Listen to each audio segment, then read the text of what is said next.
सोमवारी के दिन कथा का वर्णन करते हुए हम आपको कहें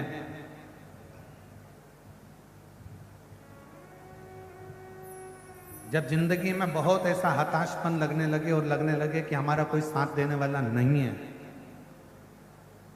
और हम बिल्कुल अकेले हो गए हैं, कोई हमारा साथ नहीं दे रहा है, कोई हमारा साथ देने वाला नहीं है, आपको ऐसा लगने लगे कि हम अकेले हो गए, कोई साथ देने वाला नहीं है और मंजिल मिल नहीं रही, मंजिल प्राप्त ही नहीं हो रही। कनेर के फूल को हल्दी और कुंकू में लगाकर, हल्दी और कुंकू लगाकर कनेर के फूल में, कुंकू बोलते हो इधर, रोली बोलते हो, क्या बोलते हो? कुमकुम, रोली, तो जो भी आप लोग स्मरण में लेते हैं, हल्दी और कुमकुम, रोली लगाकर कनेर के पुष्प को यदि सोमवार की अष्टमी के दिन मां जगतजननी की पीठिका का स्मरण करेंगे, जैसे ये शिवलिंग है और ये जो पीठिका है जहां पर शिवलिंग रखा है, गोल जो पीठिका दिख रही है या चौकोर हो या जो भी आकृति की हो पीठिका, वो पीठिका और ये जल निकलने वाला जलाधारी का स्थान।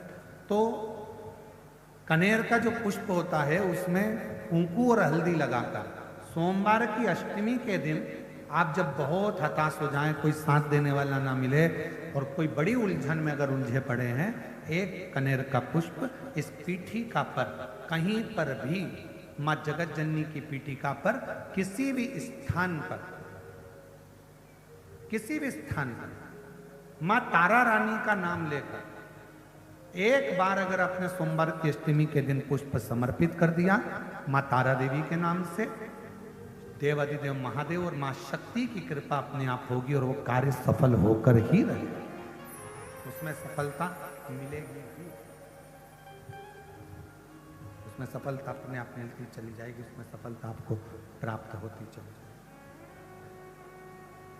केवल एक कनेर का पुष्प, उसमें कुंकू और हल्दी लगाकर, कुंकू हल्दी को लगाकर कनेर के पुष्प में पीठिका कर, जो पीठिका है मां जगतजननी दुर्गा भवानी का जो स्थान है, उस स्थान पर उस स्थान एक पत्र अच्छा आया है, उस पत्र को देखिए, बहुत अच्छा है।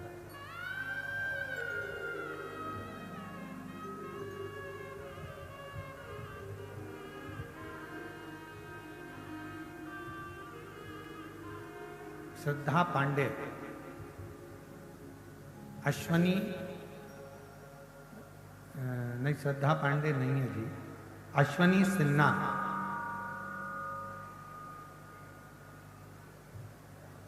अश्वनी सिन्हा, धर्मपत्नी श्रीमती लता सिन्हा, ग्राम फरसिया, जिला धमतरी के निवासी हैं।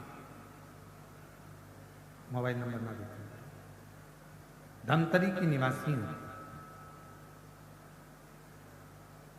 यह पत्र लिखते समय मेरा हृदय अत्यंत भाव विभोर है गुरु जी। कहीं बैठी हो, अश्वनी सिन्हा, धर्मपत्नी श्रीमती लता सिन्हा, ग्राम फरसिया, जिला धमतरी की निवासी हैं। कहीं बैठी हो तो हाथ हिला सकते हैं, और अगर आए हों, बच्चे साथ में आए हों तो बच्चे को यहाँ पर लेकर आ सकते हैं। यह पत्र लिखते समय मेरा हृदय अत्यंत भाव विभोर है। चरणों को नमन करते हुए गुरुदेव, 19 वर्ष तक संतान का सुख नहीं और 19 साल तक जब मुझे औलाद नहीं हुई, तब किसी के मुख से सुना था कि पंडाल में बैठकर शिव महापुराण की कथा सुनो, आंकड़े की जड़ का प्रयोग करो, पशुपतिनाथ का व्रत करो, बाबा संतान जरूर दे। गुरुजी, डॉक्टर के हिसाब से तो मैं मां नहीं बन सकती थी क्योंकि कुछ कारण थे, पर सबने कहा कि वो सियोर वाला महाराज कथा कहता है, एक बार सुनो तो।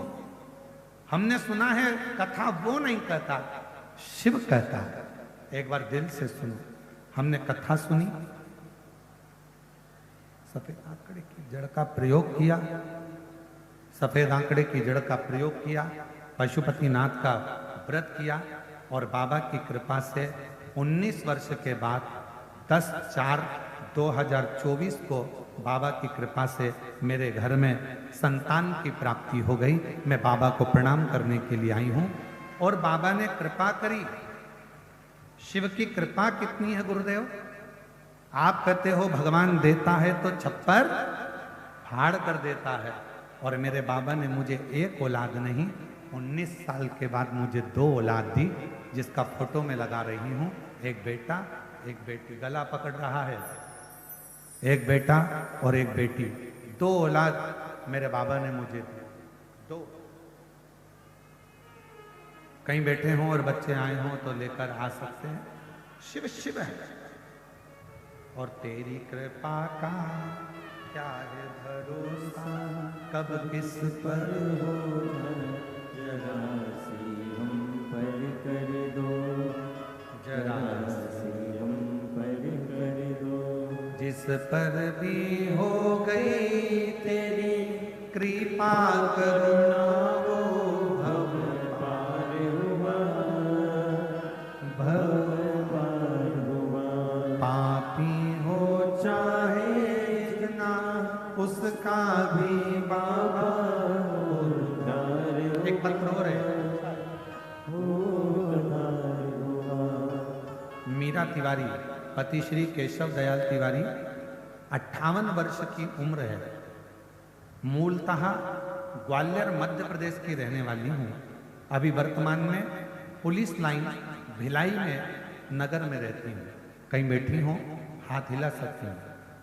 मुझे सन 2024 में कैंसर की बीमारी 3rd स्टेज की हो गई।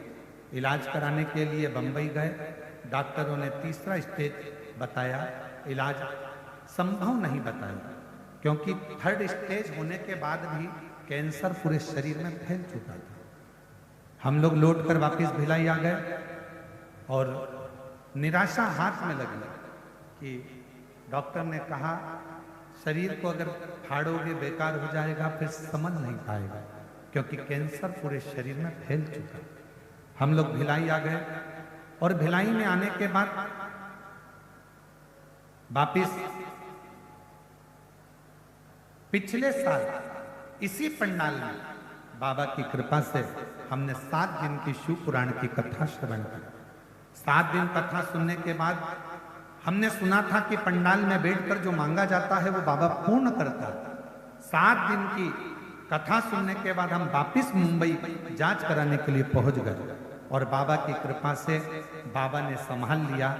डॉक्टर ने बोला अब तुम्हारा कैंसर धीरे धीरे ठीक हो रहा है, और बाबा की कृपा से आज मैं पुनः वापिस शिव महापुराण की कथा सुन रही हूँ। शिव जी की कृपा से ये शंकर की उदारता है। एक पत्र और किसी ने,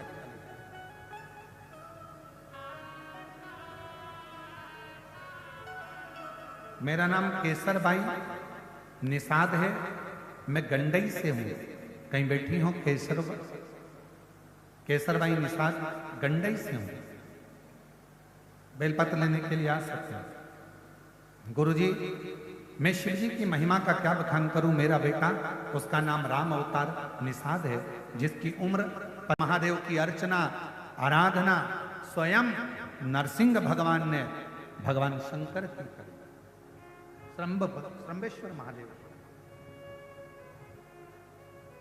और कोई तुमसे पूछे क्यों ये श्रंबेश्वर महादेव का ये वर्णन आपने बताया, ये कौन से पुराण से बताया, तो उसको लिंग पुराण की कथा में से।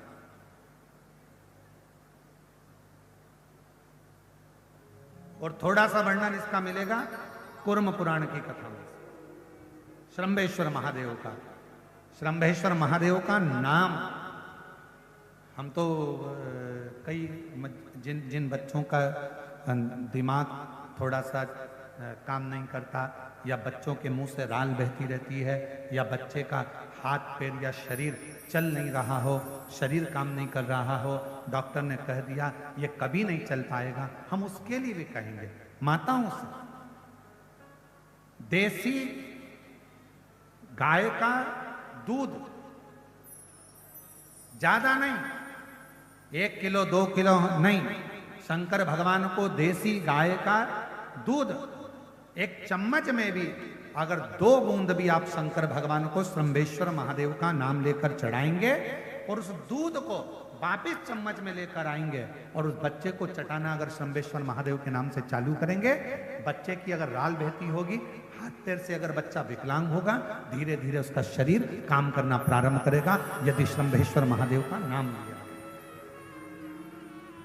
श्रंभेश्वर स्वयं मेरे देवाधिदेव महादेव का, श्रंभेश्वर नाथ का, स्वयं भगवान शंकर की आराधना, स्वयं श्रंभेश्वर महादेव की आराधना स्वयं नरसिंह भगवान भी की है। नरसिंह श्रंभेश्वर,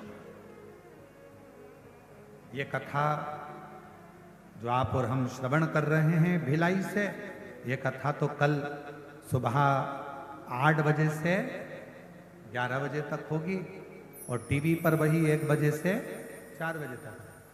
पर इस कल 5 तारीख को विराम होगी, 6 तारीख को बाबा की कावड़ भराएगी प्रदोष की सुबह 9 बजे सीहोर सीवन नदी के तट से कुबरेश्वर धाम 11 किलोमीटर तक।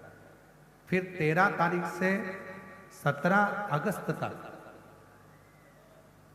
5 दिवसीय शिव महापुराण की कथा हैदराबाद में 1 बजे से 4 बजे तक पूरन सन्स फार्म, गगन पहाड़, शमशाबाद, हैदराबाद, तेलंगाना में होगी, जिसका समय 1 बजे से 4 बजे तक रहेगा।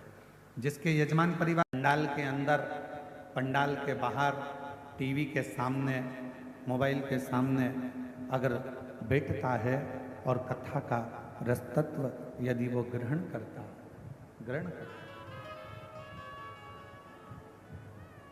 तो उसके मन की कामना पूर्ण हो जाती है।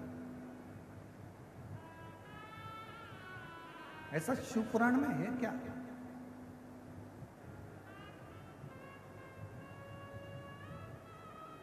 और ये प्रश्न केवल आपका नहीं है, ये प्रश्न स्वयं चंचुला देवी ने भी तुमरुका जी से किया।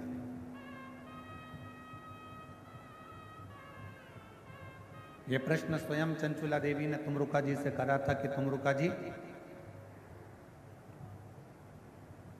माँ जगतजननी पार्वती जी ने कहा है कि अपने पति के मोक्ष के लिए, बिंदु के लिए शिव महापुराण की कथा श्रवण करो। और मेरे पति ने ना तो कभी दान किया, मेरे पति ने ना कभी धर्म करा, मेरे पति ने ना कभी पुण्य करा, मेरे पति ने ना कभी सत्कर्म किया, मेरे पति ने कभी ना मंत्र जाप किया, मेरे पति ने ना कभी किसी तीर्थ का दर्शन किया, ना मंदिर गया। फिर आखिर मेरे पति को मोक्ष कैसे मिल जाएगा?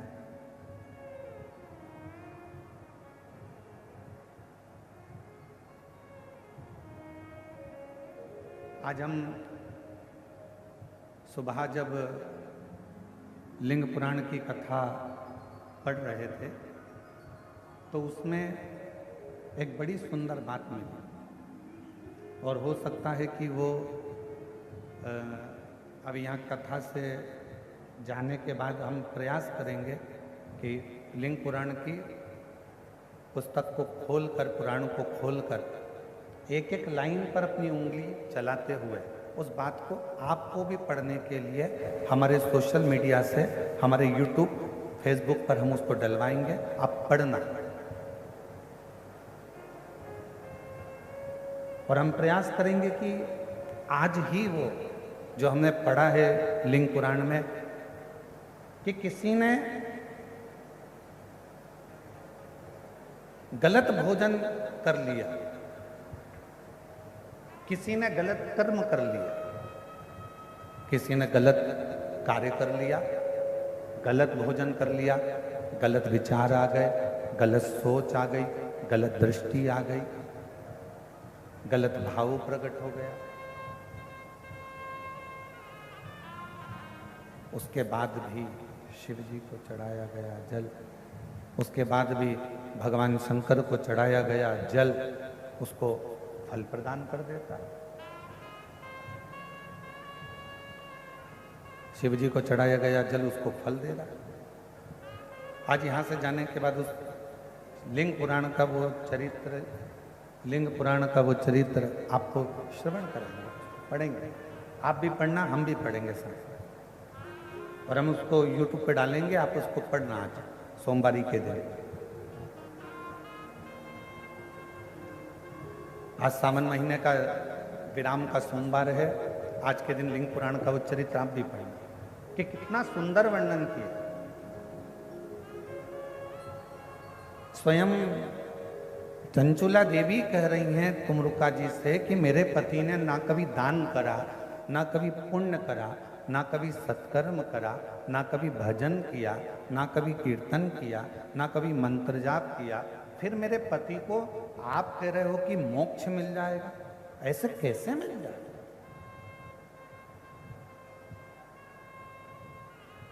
कैसे मोक्ष मिल सकता, कैसे मुक्ति मिल सकती? तुमरुका जी ने कहा ये केवल शिव महापुराण नहीं है, ये केवल शिव महापुराण नहीं है,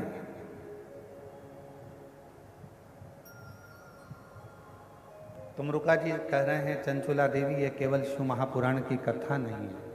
चंचुला, इस शिव महापुराण के माध्यम से शंकर भगवान की वाणी हमारे श्रवण के द्वारा हमारे हृदय तक पहुंचती है, और हमारे हृदय में, क्योंकि ये पाप काय से होता है, हाथ से, इंद्रियों से ये पाप कर्म होता रहता है, ये शरीर के द्वारा, इंद्रियों के द्वारा।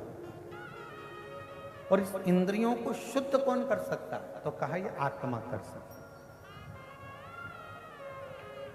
अब इंद्रियों को शुद्ध जब आत्मा कर सकती है, इंद्रियों को शुद्ध आत्मा कर सकती है, तो सबसे पहले शिव महापुराण की कथा करती क्या है? कथा जब हमारे कानों में से प्रवेश करती है और हमारे हृदय तक पहुंचती है, तो सबसे पहले शिव पुराण हमारे भीतर के जितने पाप होते हैं उन सबको समाप्त कर देती है और पुण्य की ओर आगे बढ़ जाती है।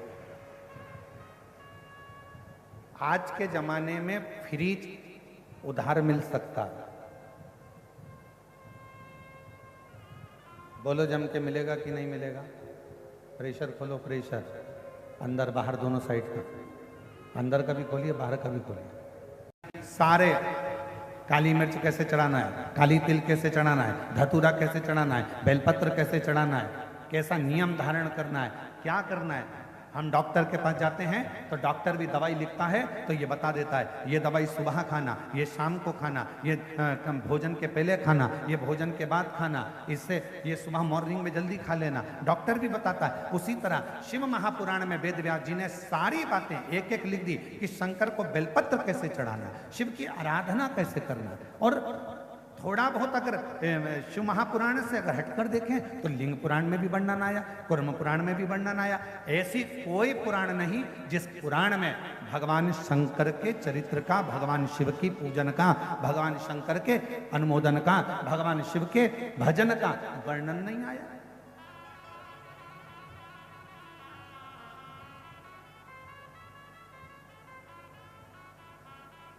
शिव की प्राप्ति है।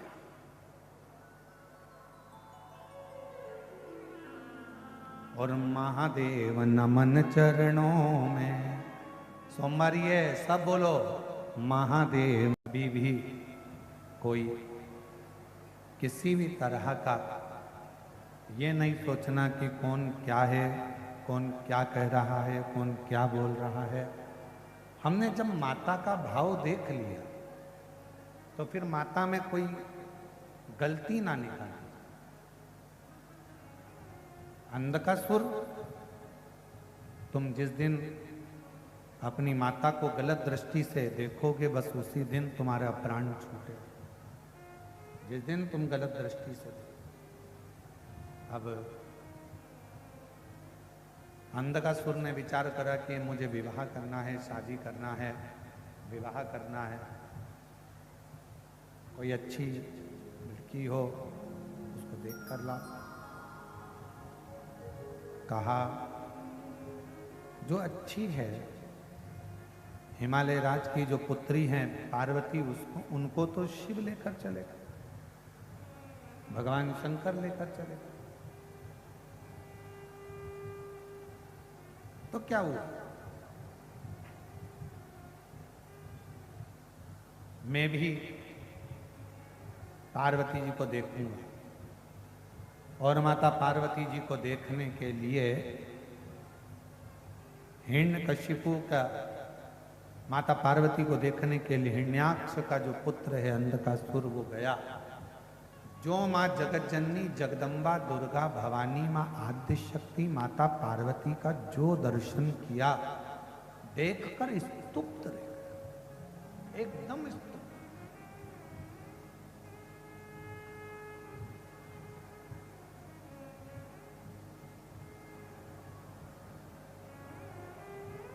अब माँ तो माँ होती है।